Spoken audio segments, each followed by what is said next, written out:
Hello साथियों, नमस्कार। स्वागत है आपका एक बार फिर से हमारे जीएस प्रैक्टिस सेट में, जो कि बीडी और एग्जाम के लिए चलाया जा रहा है, क्योंकि परीक्षा में अब ज़्यादा समय नहीं रह गए, बस 24 दिन और रह गए, 23-24 दिन। तो इसलिए आप बने रहिए। चलिए साथियों, शुरू करते हैं आज का हमारा प्रैक्टिस सेट। पहला क्वेश्चन देखते हैं। सिंधु सभ्यता निम्न में से किस युग के अंतर्गत आती है? किस युग के अंतर्गत आती हैं? क्योंकि सिंधु घाटी सभ्यता में जो लिपियां मिली थी उन्हें पढ़ा ना जा सका, इसलिए उन्हें कहाँ पे स्थान दिया गया है? आद्य ऐतिहासिक काल में उनका स्थान दिया गया है। राइट ऑप्शन क्या होगा? राइट ऑप्शन डी हो जाएगा। आइएगा, नेक्स्ट क्वेश्चन है। क्या है, किस शासक वंश ने मंदिरों एवं ब्राह्मणों को सबसे अधिक ग्राम अनुदान किया है? तो कौन सा शासक था जिसने हिंदुओं और ब्राह्मणों को ज्यादा ग्राम अनुदान में दिया था? वो गुप्त वंश शासक माने जाते हैं। राइट ऑप्शन क्या होगा? राइट ऑप्शन ए हो जाएगा। नेक्स्ट क्वेश्चन क्या है? उंगली छाप, या जिसे कहते हैं फिंगर प्रिंटिंग, का उपयोग किसके सूचना के लिए किया जाता है? तो किसके सूचना का किया जाता है? ये जो विवादित जनकता है, जैसे कोई विवाद होता है तो उसका पता लगाने के लिए फिंगर प्रिंटिंग जो टेक्नोलॉजी है, इसका यूज किया जाता है। तो इसका राइट ऑप्शन क्या होगा? बी हो जाएगा। अगला क्वेश्चन है, कौन सा देश सार्क का सदस्य नहीं है? तो बताइए, कौन सा देश सार्क का सदस्य नहीं है? कौन नहीं है? ये म्यांमार नहीं है, बाकी भूटान है, अफगानिस्तान, मालदीव, और कौन सा है? नेपाल है, पाकिस्तान, श्रीलंका। ठीक, 8 कंट्री हैं सार्क कंट्री में, तो याद रखिएगा। और इसमें बांग्लादेश भी याद रखिएगा। और इसकी स्थापना कहां पर हुई थी? इसका हेडक्वार्टर कहां पर है? नेपाल के राजधानी काठमांडू में है। अगला क्वेश्चन क्या है? इस काल में छूत की अवधारणा स्पष्ट रूप से उदत हुई, यानी उजागर हुई, किस काल में? तो ये जो धर्मशास्त्रों के समय में ये अछूत की अवधारणा सामने आई। नेक्स्ट क्वेश्चन है, 1857 ईस्वी का विद्रोह मुख्यतः किस कारण से असफल रहा? तो बताइए, किसके कारण से असफल रहा? ये जो किसी सामान्य योजना और केंद्रीय संगठन की कमी थी, क्योंकि सभी अपने अपने क्षेत्र में इसके लिए, और ये अपने लिए एक हिसाब से कहिए, इसका कोई नेतृत्व करने वाला नहीं था संगठन रूप से। ये छोटे छोटे लेवल पे अपना नेतृत्व स्वयं कर रहे थे, इसलिए ये 1857 का जो क्रांति था ये असफल हुआ था। क्वेश्चन क्या है? होम रूल आंदोलन भारत के स्वतंत्रता संग्राम के नए चरण के आरंभ का द्योतक है। क्यों बताइए?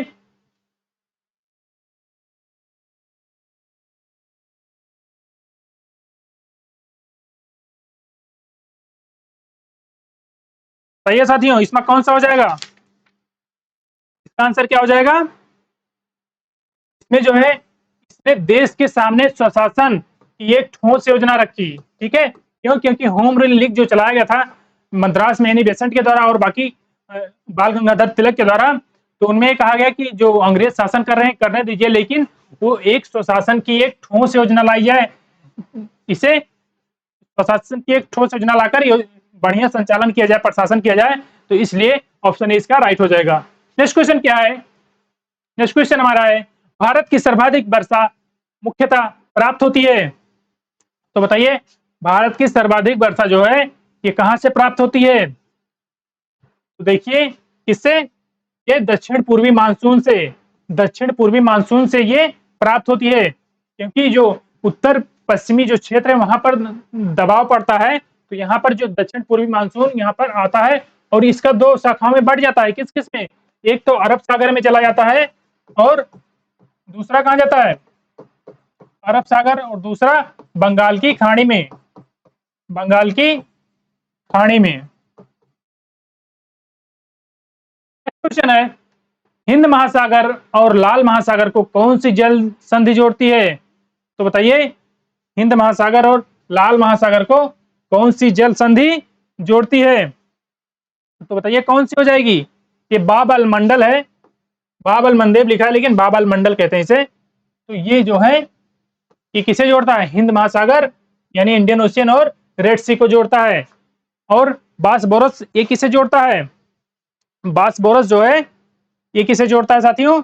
ये सी ऑफ मरमरा और किसको जोड़ता है? यानी मरमरा सागर को, मरमरा सागर को, मरमरा सागर और किसको जोड़ता है? ब्लैक सी यानी काला सागर को, काला सागर को, काला सागर। और हारमुज किसे जोड़ता है? हारमुज किसे जोड़ता है? और फारस की खाड़ी और ओमान की खाड़ी को कौन जोड़ता है? ये हारमुज जोड़ता है। और मलक्का, मलक्का किसे जोड़ता है? ये साउथ चाइना सी और अंडमान सागर को। तो इसका राइट ऑप्शन ए हो जाएगा, बाबल मंडल हिंद महासागर और लाल महासागर को जोड़ता है, जल संधि है। नेक्स्ट क्वेश्चन क्या है? महाद्वीप कैसे अलग हुए? तो बताइए महाद्वीप कैसे अलग हुए?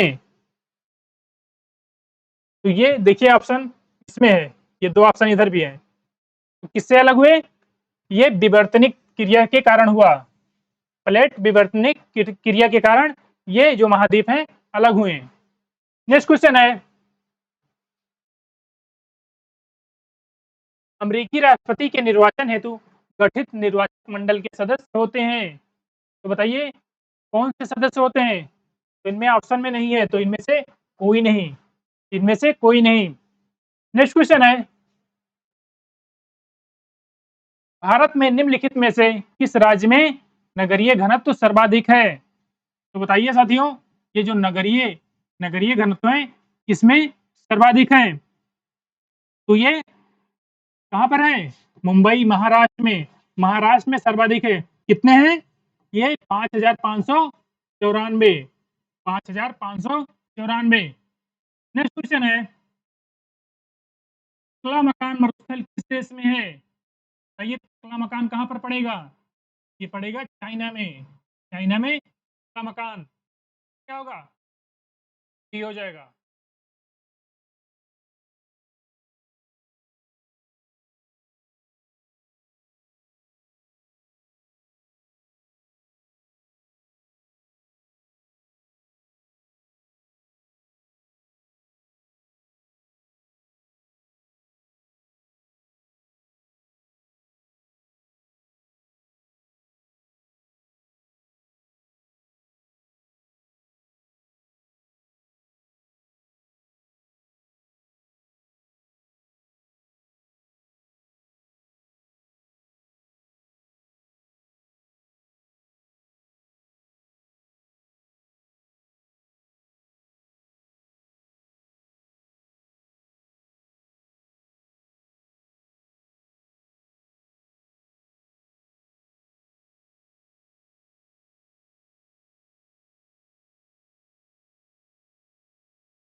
हेलो, हाँ साथियों कुछ आवाज रुक गई होगी तो मैनेज कर लीजिएगा आप लोग।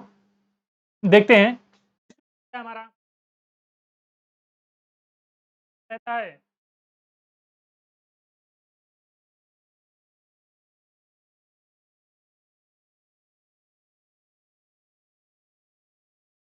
सवाल होता है क्या होगा? देखिए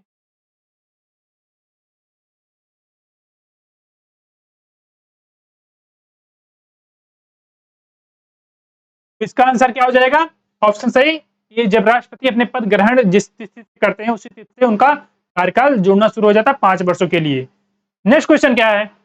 निम्न में से एक भारतीय मौद्रिक नीति के बारे में निर्णय लेते हैं। तो मौद्रिक नीति यानी मॉनेटरी पॉलिसी के बारे में निर्णय कौन लेता है? तो ये आरबीआई के गवर्नर यानी आरबीआई लेता है, भारतीय रिजर्व बैंक। राइट ऑप्शन क्या हो जाएगा? बी हो जाएगा। नेक्स्ट क्वेश्चन है, जवाहर रोजगार योजना का मुख्य बल किन किन पर है? तो किन पर था साथियों? जवाहर रोजगार पर था। ये ग्रामीण क्षेत्रों में जो है मजदूरी परक रोजगार के अतिरिक्त अवसर का सृजन। तो राइट ऑप्शन क्या होगा? राइट ऑप्शन बी हो जाएगा।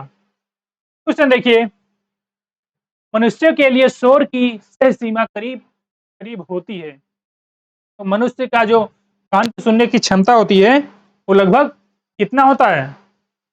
कितना डेसिबल तक? ये 85 डेसिबल तक होता है। उसके ऊपर जाएंगे तो आदमी अगर सुनने की कोशिश भी करेगा तो बहरा हो जाएगा, संभावना है।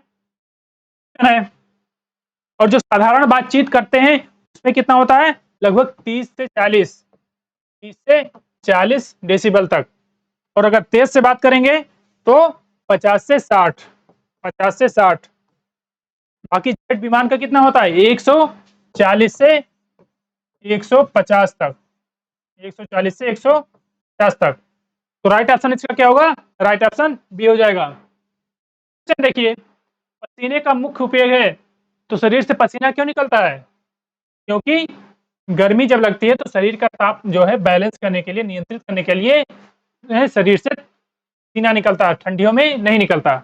नेक्स्ट क्वेश्चन है, रेशम कीट जिन पर पनपता है, तो किस पर पनपता है, पाले जाते हैं रेशम कीट? किस पर पाले जाते हैं? शहतूत की पत्तियों पर। तो राइट ऑप्शन क्या होगा? राइट ऑप्शन इसका डी हो जाएगा। अगला क्वेश्चन देखिए, विश्व स्तर पर प्रत्येक वर्ष की मानव विकास रिपोर्ट किसके द्वारा निकाली जाती है? तो ह्यूमन डेवलपमेंट इंडेक्स जो निकाली जाती है रिपोर्ट, वो UNDP, United Nation Development Programme द्वारा ये निकाला जाता है। नेक्स्ट क्वेश्चन है, एक घंटे में 1 क्यूसेक पानी बहने की मात्रा या लीटर में होता है। तो एक घंटे में 1 क्यूसेक जो है काफी बड़े मात्रा में इसकी इकाई है। ये जो बांध होते हैं और नहरें, तो इसका ऑप्शन क्या हो जाएगा? 3.6 गुणे 10 घात से इतने लीटर पानी निकालता है 1 घंटे में। नेक्स्ट क्वेश्चन देखिए, निम्नलिखित युग्मों में से कौन सा एक लोहा का प्रचुर स्रोत है? तो आयरन सबसे ज्यादा किसमें पाया जाता है बताइए? ये चीकू में नहीं, चौलाई और केला में ये रिच सोर्स होते हैं आयरन के। तो जिसकी कमी हो चौलाई और केला खाइए। राइट ऑप्शन क्या होगा? राइट ऑप्शन सी हो जाएगा। नेक्स्ट क्वेश्चन है, भारत की मुख्य अनाज की फसल है। तो भारत की मुख्य अनाज की फसल क्या है साथियों? क्या है? चावल है। गेहूं मत लगाइएगा, चावल है। ठीक है, चावल इसका राइट ऑप्शन होगा, सही ही हो जाएगा। अगला क्वेश्चन देखिए, निम्नलिखित में से कौन सा हार्मोन है? बताइए कौन सा हार्मोन है? ये इंसुलिन है। और इंसुलिन कहां पर बनता है? ये अग्नाशय में बनता है। अग्नाशय में बनता है। और इसके द्वारा स्राव होता है बीटा कोशिकाओं के द्वारा, बीटा सेल्स के द्वारा इसका स्राव होता है। नेक्स्ट क्वेश्चन है, निम्नलिखित में से कौन एक सही सुमेलित नहीं है? देखिए इनमें से कौन सा सही सुमेलित नहीं है? तो देखिए आल्हा बुंदेलखंड क्षेत्र से संबंधित है क्या? सही है। बिरहा पूर्वी उत्तर प्रदेश से, और कजरी रुहेलखंड से है क्या? चैता अवध एवं भोजपुर क्षेत्र से। तो कजरी कहां से है? कजरी मिर्जापुर से है। मिर्जापुर, ऑप्शन सी इसका सही सुमेलित नहीं है। तो ऑप्शन सी इसका राइट हो जाएगा। नेक्स्ट क्वेश्चन देखिए, उत्तर प्रदेश के निम्नलिखित जिलों में से 2011 की जनगणना के अनुसार किसमें जनसंख्या सबसे कम थी? तो बताइए किसमें जनसंख्या सबसे कम थी? कौन सा हो जाएगा? ये देखिए जो महोबा है इसमें जनसंख्या सबसे कम थी 2011 के जनगणना के अनुसार। और महोबा, फिर उसके बाद सेकंड आ जाएगा चित्रकूट। ये प्रथम महोबा है, सेकंड चित्रकूट, और तीसरे पे कौन आ जाएगा? तीसरे पर हमीरपुर तीसरे पे। ये बढ़ते क्रम में है, सबसे कम महोबा, फिर चित्रकूट, फिर हमीरपुर, और तीनों बुंदेलखंड के हैं। नेक्स्ट क्वेश्चन क्या है, रेडियोधर्मी डेटिंग एक प्रक्रिया है जिसमें मापा जाता है। तो बताइए रेडियोधर्मी किस मापा जाता है? ये चट्टानों की उम्र का पता लगाने के लिए कि चट्टान कितने पुराने हैं। तो इसका राइट ऑप्शन क्या होगा? राइट ऑप्शन ए हो जाएगा। क्वेश्चन देखिए, क्वेश्चन क्या है? एक क्षेत्र के परारोहण से समयांतर क्रमबद्ध परिवर्तन को क्या कहा जाता है? तो क्या कहा जाता है साथियों? ये जीवीय अनुक्रमण, क्योंकि जब इन्वायरमेंट चेंज होता है तो धीरे धीरे जो जंतु होते हैं, एनिमल या प्लांट जो भी कहिए, उनमें भी परिवर्तन होता है। नेक्स्ट क्वेश्चन है, प्रदूषण युक्त वायुमंडल को निम्न में से किसके कारण स्वच्छ किया जा सकता है? तो बताइए, किसके कारण स्वच्छ किया जा सकता है वायुमंडल को?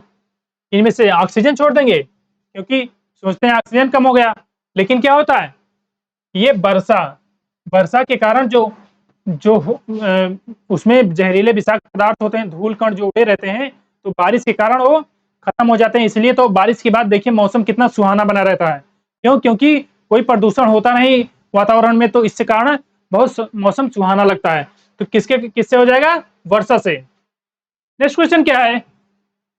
निम्न में से कौन सा एक पारिस्थितिकी संतुलन बनाए रखने में मदद नहीं करता? तो बताइए, इकोसिस्टम बैलेंस करने के लिए इनमें से कौन सा मदद नहीं करता? वनारोपण, वर्षा जल प्रबंधन, जैव भंडारण। तो क्या हो जाएगा? ये वन को काटना ये तो संतुलन नहीं बनाता, संतुलन बिगाड़ता है पारिस्थितिकी का। तो राइट ऑप्शन क्या होगा? राइट ऑप्शन ए हो जाएगा। अगला क्वेश्चन है, अगला क्वेश्चन क्या है? भारत में पर्यावरण संरक्षण अधिनियम पारित हुआ था। कब पारित हुआ था? Environment protection act. तो ये 1986 में पारित किया गया था। तो याद रखिएगा, ऑप्शन बी इसका राइट होगा। नेक्स्ट क्वेश्चन है, उत्तर प्रदेश में आईटी सिटी की स्थापना कहाँ की जा रही है? तो साथियों बताइए, आईटी सिटी की स्थापना कहाँ पर की जा रही है? कानपुर? नहीं, लखनऊ में की जा रही है। लखनऊ में इसकी स्थापना की जा रही है। नेक्स्ट क्वेश्चन देखिए, एक राज्य को संघ में सम्मिलित करने अथवा नए राज्यों की स्थापना करने की कार्यपालिकाई शक्ति किसमें है? कौन एक राज्य को अपने में सम्मिलित या नए राज्य की स्थापना कर सकता है? ये संसद द्वारा किया जा सकता है। ऑप्शन ए इसका राइट हो जाएगा, संसद इसका राइट सही है। नेक्स्ट क्वेश्चन क्या है? एक गैर सदस्य के रूप में संसद के किसी एक सदन की कार्यवाही में भाग ले सकता है। तो कौन भाग ले सकता है संसद की कार्रवाई में? तो कौन ले सकता है साथियों? ये ले सकता है जो अटॉर्नी जनरल ऑफ इंडिया होते हैं, ये भारत सरकार के प्रथम विधि अधिकारी होते हैं, तो ये ले सकते हैं, लेकिन किसी भी वोटिंग में पार्टिसिपेट नहीं कर सकते, केवल संसद में कार्रवाई में भाग ले सकते हैं। ओके, तो राइट ऑप्शन क्या हो जाएगा? सी सही हो जाएगा। नेक्स्ट क्वेश्चन देखिए, भारतीय निर्वाचन आयोग ने सभी मतदान केंद्रों की डिजिटल मैपिंग के लिए कौन सा प्लान किया गया है? तो बताइए, ये इलेक्शन कमीशन ऑफ इंडिया कौन सा ऐप लॉन्च किया है? तो गरुड़, क्योंकि जिससे इलेक्शन जल्दी हो, पारदर्शिता हो, उसमें कोई फेरबदल ना हो, तो ये गरुड़ ऐप लॉन्च किया गया था। नेक्स्ट क्वेश्चन देखिए, एक प्रसिद्ध फुटबॉलर खिलाड़ी कौन से हैं? माराडोना किस देश के हैं साथियों? माराडोना किस देश के हैं?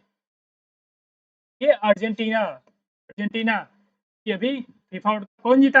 अर्जेंटीना जीता, उस टीम के कैप्टन लियोनेल मेसी है। राज्यों की 7 बहनों का भाग नहीं है, तो नॉर्थ ईस्ट भाग नहीं है, मेघालय भी है, हिमाचल प्रदेश ये कौन?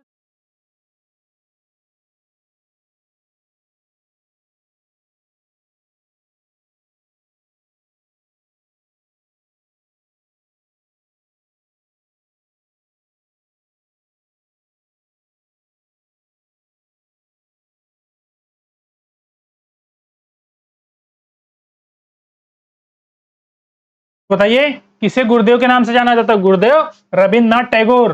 और इन्हें नोबेल पुरस्कार साहित्य का किसके लिए दिया गया था? गीतांजलि गीतांजलि के लिए कब दिया गया था? 1913 में दिया गया लिटरेचर का नोबेल प्राइज। क्वेश्चन देखिए, क्या है? केंद्रीय बजट 2022-23 के अनुसार भारत का कुल सार्वजनिक स्वास्थ्य का कितना परसेंट था क्षेत्र के स्वास्थ्य में खर्चने के लिए, तो कितने प्रतिशत, जो इसमें सबसे कम होगा वही आप लगा दीजिए। चलो 2%। राइट ऑप्शन क्या होगा, ये हो जाएगा। नेक्स्ट क्वेश्चन देखिए, निम्नलिखित में से कौन सी सभ्यता नील नदी के तट पर पनपी? तो बताइए कौन नील नदी के तट पर सभ्यता पनपी? तो ये जो मिस्र की सभ्यता है, ये नील नदी के तट पर पनपी। यूं कह सकते हैं नील नदी का वरदान किसे कहा जाता है? मिस्र को कहा जाता है नील नदी का वरदान। क्वेश्चन है, डूरन ट्रॉफी किस खेल के साथ जुड़ी हुई है? तो बताइए डूरन ट्रॉफी किससे संबंधित है? किससे संबंधित है साथियों? ये फुटबॉल से संबंधित है, फुटबॉल। तो क्या हो जाएगा, राइट ऑप्शन डी हो जाएगा। नेक्स्ट क्वेश्चन देखिए, भारत छोड़ो की प्रतिक्रिया के प्रारंभ किया गया। तो बताइए किसकी प्रतिक्रिया में भारत छोड़ो प्रारंभ किया गया? तो किसकी प्रतिक्रिया में किया गया? ये क्रिप्स मिशन जो आया था उसकी प्रतिक्रिया में, और इसे पारित किया गया था। बैठक कब हुई थी? 8 अगस्त 1942। कहाँ? ग्वालियर टैंक मैदान में। कहाँ पर है? मुंबई, ग्वालियर टैंक मैदान। यहाँ पर प्रस्ताव कांग्रेस के द्वारा, भारतीय राष्ट्रीय कांग्रेस के द्वारा पारित किया गया था, तो याद रखिएगा। क्वेश्चन क्या है, गांधी इरविन समझौता के बारे में निम्नलिखित में से कौन सा एक कथन सही नहीं है? बताइए गांधी इरविन समझौता के बारे में क्या सही नहीं है? देखिएगा, वायसराय के साथ साक्षात्कार मांगते हुए लिखा, सविनय अवज्ञा आंदोलन, या कंपनियों को छोड़ना था, या क्या है? ये जो चौथा है, देखिए समस्त जो उनके द्वारा भूमि ली गई थी उनके किसानों या और के द्वारा, इसे वापस लौटाने के लिए ये कहा गया था, तो ये नहीं है, क्योंकि इरविन की बस की बात नहीं थी, भिखारी हो जाते अगर वापस कर देते। क्वेश्चन देखिए, निम्नलिखित में से किस देश ने national intelligence estimate on climate report जारी किया? तो किसके द्वारा जारी किया गया था? ये अमेरिका के द्वारा जारी किया जाता है ये रिपोर्ट। ऑप्शन सी इसका राइट हो जाएगा। नेक्स्ट क्वेश्चन देखिए, federation international D football association यानी फीफा रैंकिंग 2021 में भारत का स्थान क्या था? तो 106 स्थान भारत का था। देखिएगा, अगला क्वेश्चन है हमारा आज का लास्ट क्वेश्चन है, क्या है? German sports wear brand Adidas ये भारतीय अभिनेत्री को ग्लोबल ब्रांड एम्बेसडर बनाया गया था। साथ पुराना क्वेश्चन है, लेकिन देखिए ये दीपिका पादुकोण को बनाया गया था। राइट ऑप्शन क्या होगा? राइट ऑप्शन डी हो जाएगा। तो मित्रों, हमारे जो 50 क्वेश्चनों का प्रैक्टिस सेट था जीएस का, हमने कंप्लीट करा दिए। तो आप लोग का काम है कि स्कोर आप लोग कमेंट बॉक्स में जरूर डालिएगा। तो मिलते हैं एक नेक्स्ट सेशन में, और पसंद आए तो वीडियो को लाइक करिए, चैनल को सब्सक्राइब करिए, और दोस्तों के साथ जरूर शेयर करें। तो साथियों मिलते हैं नेक्स्ट सेशन में, के लिए जय हिंद, वंदे मातरम।